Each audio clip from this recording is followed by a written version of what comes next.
चलते चलते रुक जाए, चलते चलते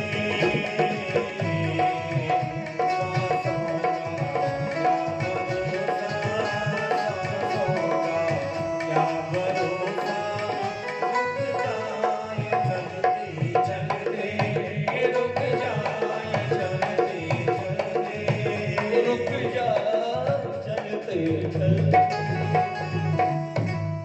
वृंदावन बिहारी लाल की जय। तो प्रियो, जैसे ही भगवान के दिव्य स्वरूप का ध्यान किया और भीष्म पितामह का दिव्य पुंज जो है भगवान में जाकर के और लीन हो गया। भगवान के सामने जैसे सूत जी महाराज ने निवेदन शामकादिक 88,000 ऋषियों से भी किया कि देखो धन्य है पितामह जिन्होंने भगवान के सामने अपना दिव्य शरीर छोड़ा। लेकिन प्रेमियों, ये तो जैसे पहले से ही भगवान से वचन ले लिया हो। किसने? भीष्म पितामह ने पूर्व में ही ले लिया था। सामने बिहारी से कहा था, कब अर्जुन को याद दिला दिया। महाभारत के युद्ध को चलते जब 9 दिन हो गए थे, दुर्योधन ने आवेश में कहा था, पितामह युद्ध को चलते हुए 9 दिन हो गए, आपने एक भी पांडु को नहीं मारा, एक भी पांडव को नहीं मारा। पितामह ने कहा, कल का युद्ध मेरा देख लो। तुम्हारी पत्नी को दुर्योधन भानुमति को आशीर्वाद लेने के लिए भेजना, उससे सुंदर आशीर्वाद प्राप्त होगा और कल का युद्ध बड़ा ही निर्णायक होगा। लेकिन सामने बिहारी की तो इच्छा कुछ और थी। सामने बिहारी गुप्त रूप से भानुमति के पास पहुंच गए, दुर्योधन की पत्नी के पास जाकर कहा, देवी कहां जा रही हो? भानुमति ने कहा कि मैं तो पितामह से आशीर्वाद लेने जा रही हूँ। पितामह तो अपने घर के ही है, फिर कभी ले लेना, आज तो हमारी सेवा करो।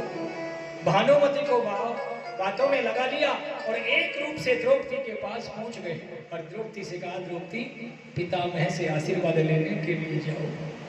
द्रौपदी आशीर्वाद लेने के लिए जो गई है, स्वयं एक रूप से तो भानुमति से बात कर रहे हैं, दूसरे रूप में द्रौपदी के साथ चल रहे हैं। अंदर प्रवेश करा दिया, बाहर खड़ी हुई है।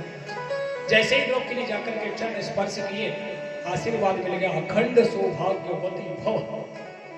बोले वृंदावन बिहारी लाल की जय। अखंड सौभाग्यवती भव का आशीर्वाद मिलते ही तो द्रौपदी गदगद हो गई, कहने लगे, पितामह आशीर्वाद तो जो दिया है वो पूर्ण होगा।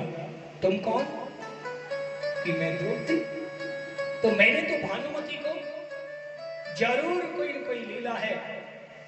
उसी समय पर भीष्म पितामह अपने आसन से उठे और दरवाजे पर आए, देखा तो सांवरे बिहारी खड़े हुए थे। सांवरे बिहारी से निवेदन कर दिया, हे बिहारी, जैसे आज बिना बुलाए मेरे द्वार पर आए हो, मेरी मौत नजदीक हो, तभी बिहारी बिना बुलाए ही आप आना है। तो हे अर्जुन, आज वही कार्य करने के लिए मैं यहाँ पर आया हूँ। ये तो पूर्व में ही तय था। सूत जी महाराज कहते हैं, ऋषियों, पितामह का दिव्य धाम प्रस्थान हुआ। विदुर जी महाराज तीर्थ यात्राओं पर चले गए थे। महाभारत का युद्ध उन्होंने नहीं देखा। वर्षों हो गए तीर्थ यात्राओं का भ्रमण करते करते आगे रमण रीति में पहुंच गए वृंदावन, जहां उनका मिलन हुआ उद्धव जी से। प्रणाम किया, दोनों ऋषि गदगद हुए। मिले, ऋषि मिले हैं 2, लेकिन विद्वान ने लिखे हैं 4, लेकिन भाव बड़ा अच्छा लिखा है कि 4 मिले 64 खिले, 20 रहे कर जोड़, हरिजन से हरिजन मिले तो 20 से 7 करोड़। 4 मिले, कैसे? 2 भुजाएं तो उद्धव जी की और 2 भुजाएं विदुर जी की, दोनों गले मिले हैं तो वहां से वहां मिले। 4 मिले 64 खिले, 32 दांत उनके और 32वीं उनकी। 4 मिले 64 खिले, 20 रहे कर जोड़, 10 इधर से और 10 उधर से। 20 रहे कर जोड़, हरिजन से भगवान के भक्त से भक्त मिला तो 20 7 करोड़।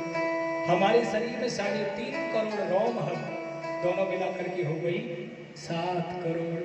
रोम रोम खिल गया है, दोनों गदगद हो गए।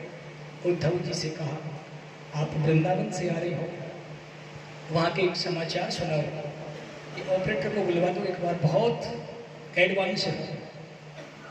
ऑपरेटर जो है माइक वाले का लगा करके ऐसे कहाँ गए?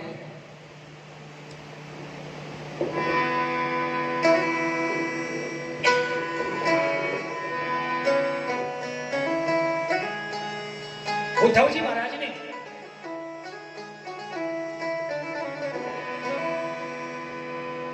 सारा चरित्र सुना दिया। प्रेमियों, विदुर जी महाराज जब तीर्थ यात्राओं में थे उस समय तक महाभारत हो चुका और इधर भगवान कृष्ण का भी जो वंश है उसका भी क्षय हो चुका। सारा चरित्र विदुर जी को अवगत करा दिया। उद्धव जी कहने लगे विदुर जी सांवरे बिहारी से धराधाम को छोड़ करके गए, उन्होंने रुक्मणी सत्यभामा आदि किसी को याद नहीं किया। आवाज कम कर लो।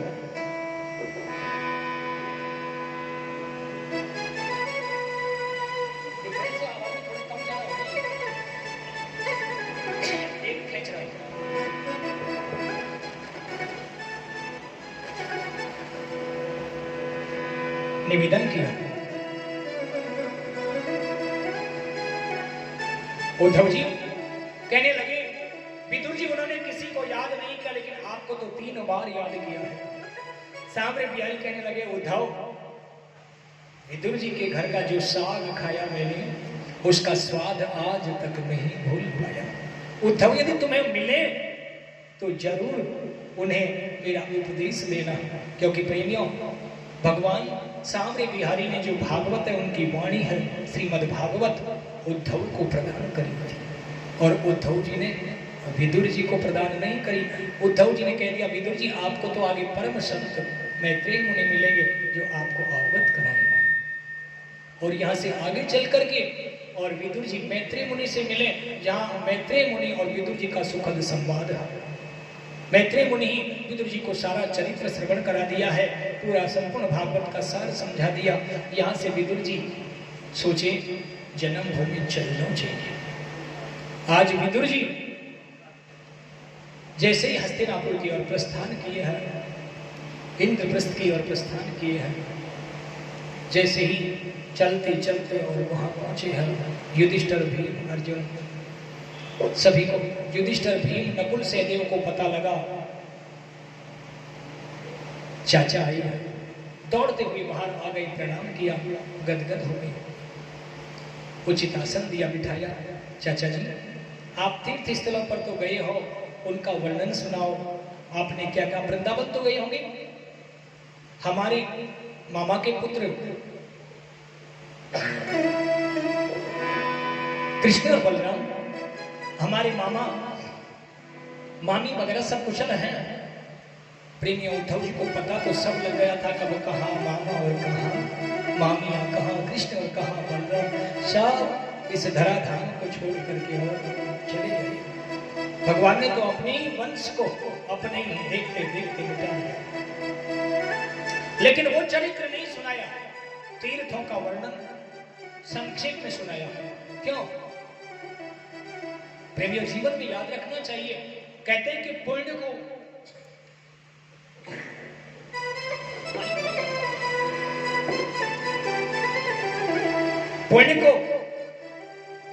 करके और भूल जाओ, पाप को याद रखो। लेकिन लोग पाप को तो भूल जाते हैं और थोड़ा बहुत कुछ कर देते हैं, उसका ढिंढोरा पीट देते हैं। हम वहां घूम लिए, हम वहां कर लिया, हमने ये कर लिया, हमने वो कर लिया, बस यही गीत गाते रहते हैं। इन गीतों को नहीं गाना चाहिए, इनसे अहंकार आता है। हो सकता है कोई कोई बातों ही बातों में कोई ऐसा शब्द निकल जाए।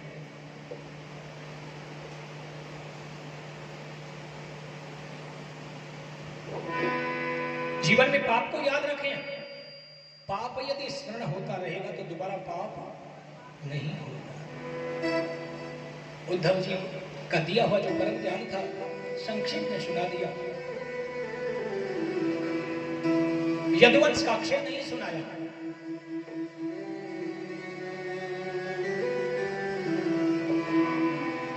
मोती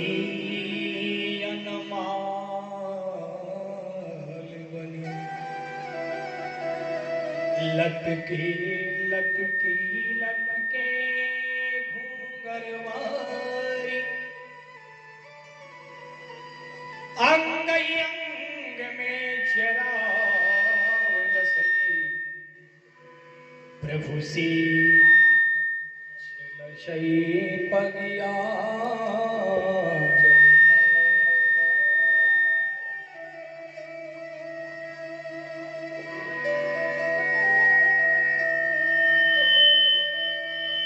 इसका मुख्य ऑपरेटर कौन है? उसी को भेजो ना। आप नहीं जानते हो तो आप क्यों आए हो? जो मैन है उसी को भेजो भैया।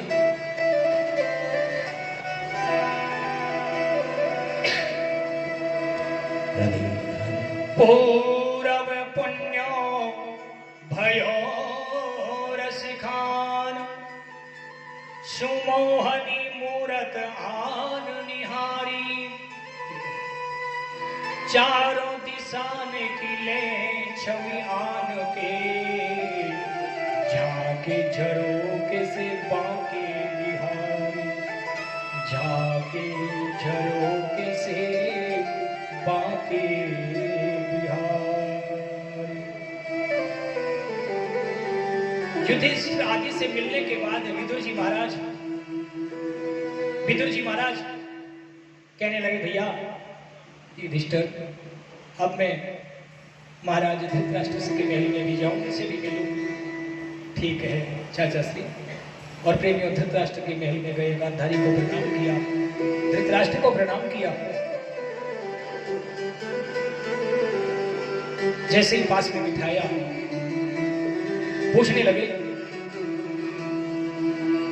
भैया अरे ये पांडु के पुत्र जो है पांडव, ये तुम्हारी सेवा तो अच्छी दे रहे हैं, अच्छी सेवा कर रहे हैं।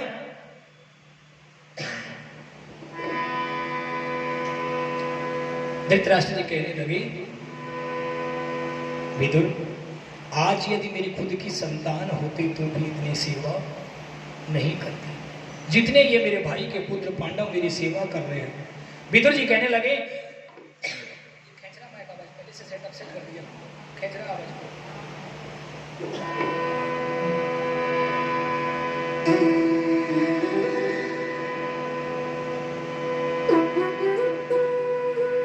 विदुर जी कहने लगे, लेकिन धिक्कार है तुम्हारे इन रोटी के टुकड़ों पर पलना। तुम क्यों कुत्तों का सा जीवन व्यतीत कर रहे हो? अरे तुमने क्या कमी छोड़ी इनके साथ में? किसी प्रकार का तुमने इनके साथ में कितना अन्याय किया। जहर के लड्डू खिलाए, लाख के भाव में आग लगवाई। अब उन्हीं के, अब क्या करूं भैया? मैंने समझाया था, अब क्या रहा? 100 पुत्र तेरे मारे गए, कुछ नहीं बचा। रात्रि को परम ज्ञान दिया है, और प्रेमियों उस परम ज्ञान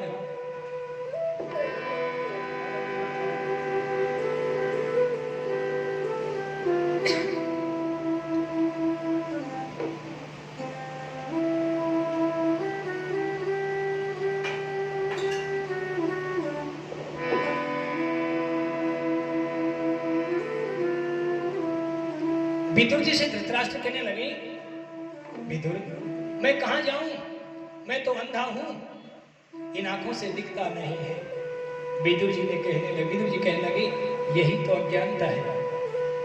परमात्मा को देखने के लिए इन आंखों की तो जरूरत ही नहीं पड़ती है। और वास्तविकता भी है, कभी भी भगवान के मंदिर में चले जाओ, जैसे ही मूर्ति के सामने भगवान का ध्यान करोगे तो ये आंखें तो स्वतः ही बंद हो जाती है। जब ये आंखें बंद हो जाती है तो व्यक्ति कहां देखना चाहता है? भगवान को हृदय में लाना चाहता है। कहते इन आंखों की जरूरत नहीं है, अपने इन हृदय की आंखों को खोल। और हृदय की आंखों को कहते हैं प्रज्ञा चक्षु, ज्ञान के नेत्र, इनको खोल। ये सांसारिक आंखें किसी काम की नहीं है। प्रेमियों, रात भर ज्ञान दिया, ब्रह्म मुहूर्त में ही धृतराष्ट्र और गांधारी ने भी घर का त्याग कर दिया, छोड़ दिया, चले गए तीर्थ यात्राओं में बिना कही। विदुर जी भी तीर्थ यात्राओं में चले गए।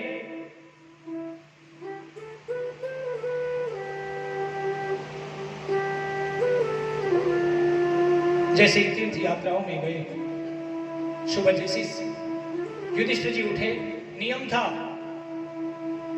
ताऊ और ताई के मेल में जाकर के प्रणाम करने का। देखा तो आज ताऊ ताई नहीं है। संजय से पूछा, संजय ताऊ ताई कहाँ गए? कि महाराज मुझे तो कोई पता नहीं, रात भर सत्संग चला है ये पता है। अच्छा, जैसे ही चिंतित थे उसी समय पर नारद जी का आगमन हो गया। जैसे ही नारद जी आए और नारद जी को प्रणाम किया, कहने लगे, सारी व्यथा सुना दी ताऊ ताई के लिए। नारद जी ने कहा, भैया धृतराष्ट्र और गांधारी के हृदय की आंख खोलने के लिए विदुर जी आए थे और तुम्हारी आंखें खोलने के लिए मैं आया हूं।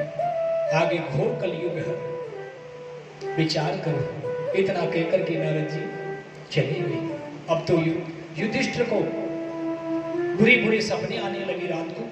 कभी सुबह के समय पर सियारनी रो रही है, कुत्ता सुबह के समय पर बड़ा भारी रुदन कर रहा है, पवित्र जो पशु है बाईं ओर से क्रॉस कर रहे हैं। पवित्र पशुओं का गाय इत्यादि जो है दाईं ओर से पुरुष के निकले तो पवित्र है, लेकिन बाईं ओर से निकले तो अपवित्र। ऐसे अपशकुन जब दिखने लगे, भीम से कहा, भीम क्या बात है, मुझे कुछ सपने आ रहे हैं, बुरे बुरे सपने आ रहे हैं। विचार कर ही रहे थे, उसी समय पर अर्जुन रोता बिलखता हुआ आ पहुंचा है। अर्जुन जैसे ही दूर आंसू पोंछता हुआ आया और भाई के लिपट करके रो रहा है। युधिष्ठिर जी कहने लगे, अर्जुन तू तो द्वारका से आ रहा है, वहां सब कुशल तो है, कुछ बता तो सही क्या हुआ? किसी ने तुझे कुछ कहा, तेरा अपमान किया?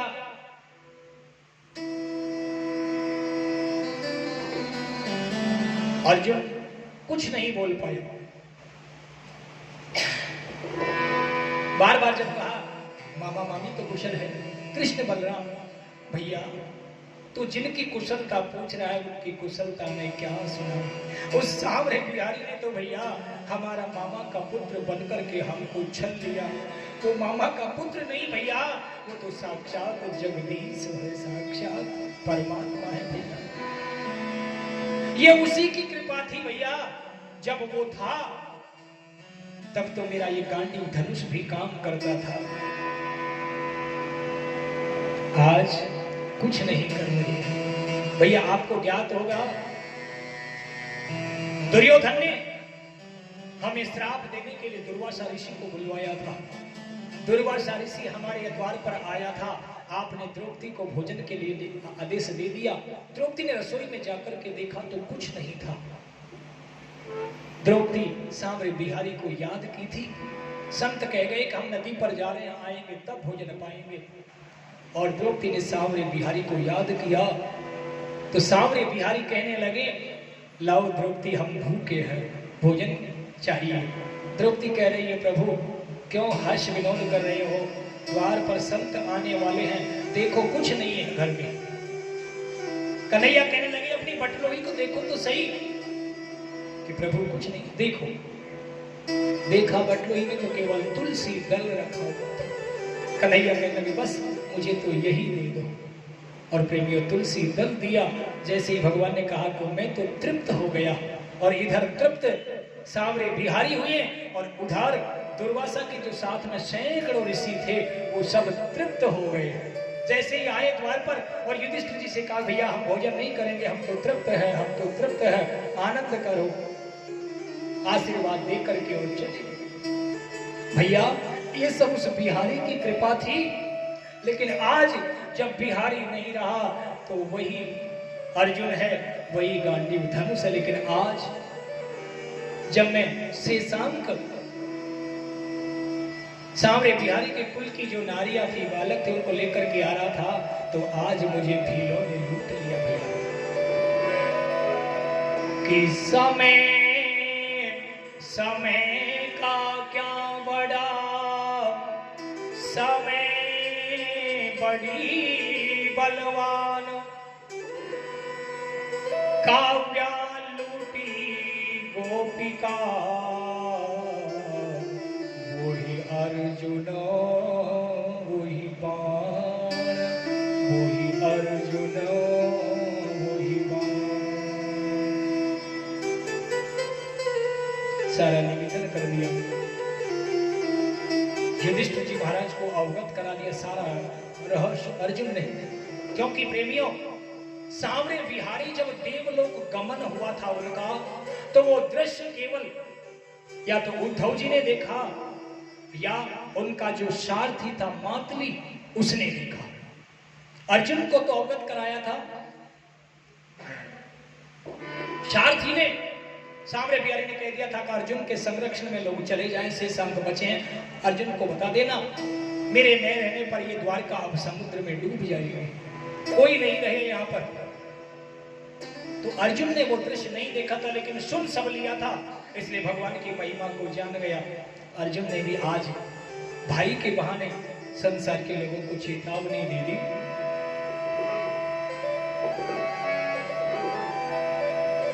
क्या लेके आया, क्या लेके आया जग में। नीचे थोड़ी है,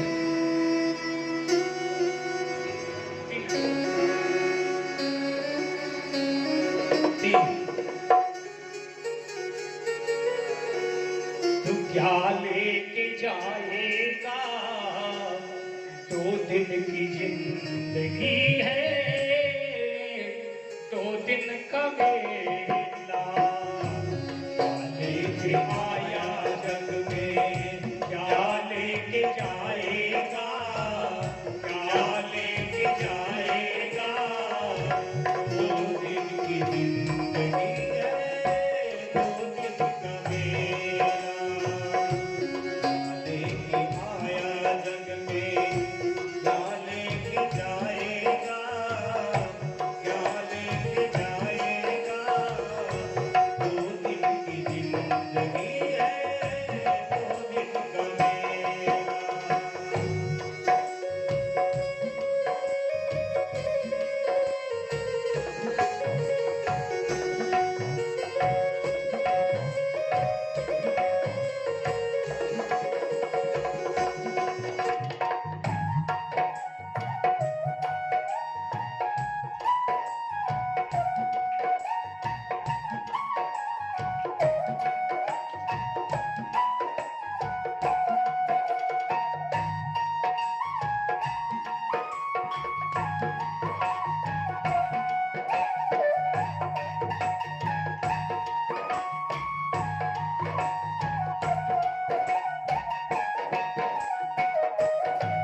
फिर रहना 2 दिन का, इस जगत सराई में मुसाफिर रहना 2 दिन का, इस जगत सराई में मुसाफिर रहना 2 दिन का। फिर था करे गुमान मूर्ख इस धन और यौवन का, फिर था करे गुमान मूर्ख इस धन और यौवन का।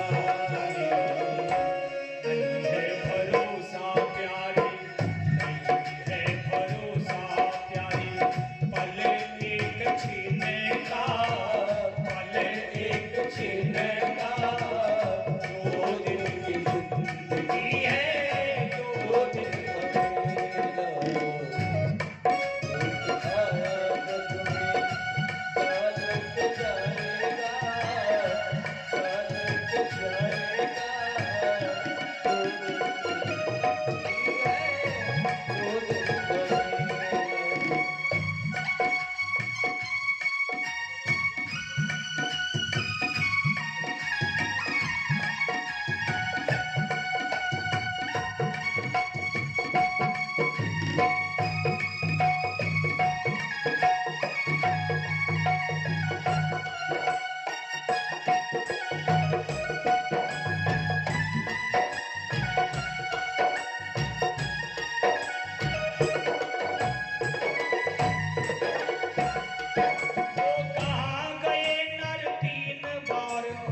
वो कहाँ गए नर आज तीन बार धरती तोलनिया।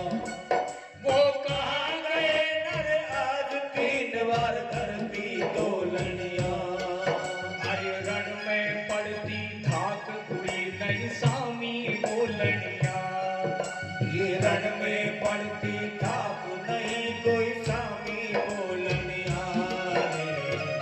एड़ा एड़ा जोधा गया गया रे अकेला। गया रे अकेला। 2 दिन की जिंदगी है 2 दिन का खेला। क्या लेके जाएगा क्या लेके जाएगा। 2 दिन की जिंदगी है 2 दिन का मेला।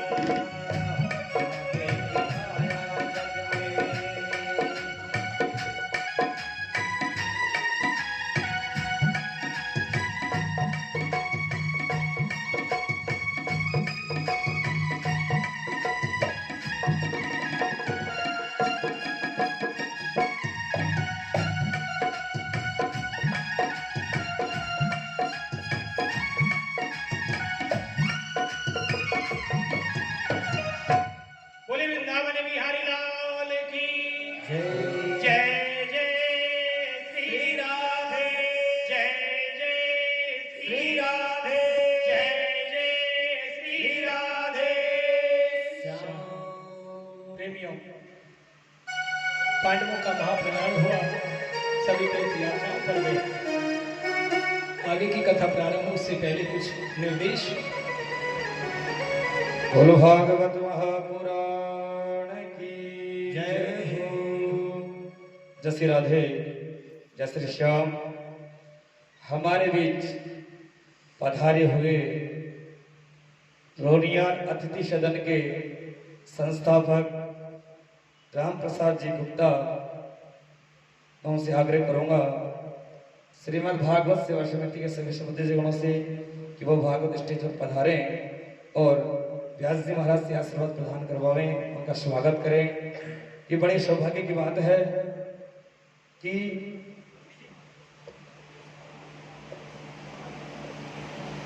बड़ी सौभाग्य की बात है कि हम सभी जो यहाँ एकत्रित हो रहे हैं इस भवन में, वो इनकी ही बदौलत है।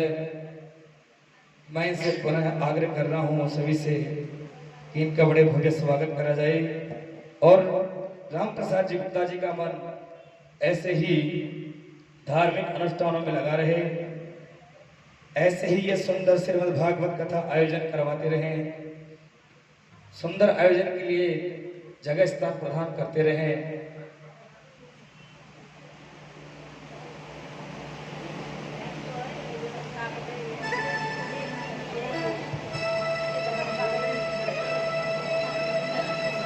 हरे हरे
आज बहुत सौभाग्य की हेलो आज बहुत सौभाग्य की बात है कि हमारे रौनियार सेवा समिति के भीतर हमारे गुरुजी, सबसे पहले मैं गुरुजी को लाख लाख और जो हमारे ये भागवत जो सेवा समिति में जो हमारे जो करवा रहे हैं, जो राजस्थान से आए हुए हैं हमारे अतिथि, ये बहुत सौभाग्य की बात है। इसके लिए मैं पधारे हुए हैं सभी सज्जन तथा महिला बिंदु में मेरा लाख लाख नमन करता हूँ। और ये रौनिया सेवा समिति या जनकपुरिया माँ जानकी जी के नगरी में आकर के यहाँ जो यहाँ अपना अपना प्रवचन देते हैं और करते हैं, उनका भी सौभाग्य है। और श्रोता और क्रेता दोनों को मैं बहुत बहुत माँ जानकी जी के द्वारा मैं अपना आभार व्यक्त करना चाहता हूँ। और आप लोगों से विशेष क्या कहूँ, आप लोग यहाँ ये धर्म स्थल जानकी जी का है, राम और जानकी जी का संबंध है। ये नेपाल भारत जो है एक है, कोई दूसरा नहीं है और एक दूसरे ही क्या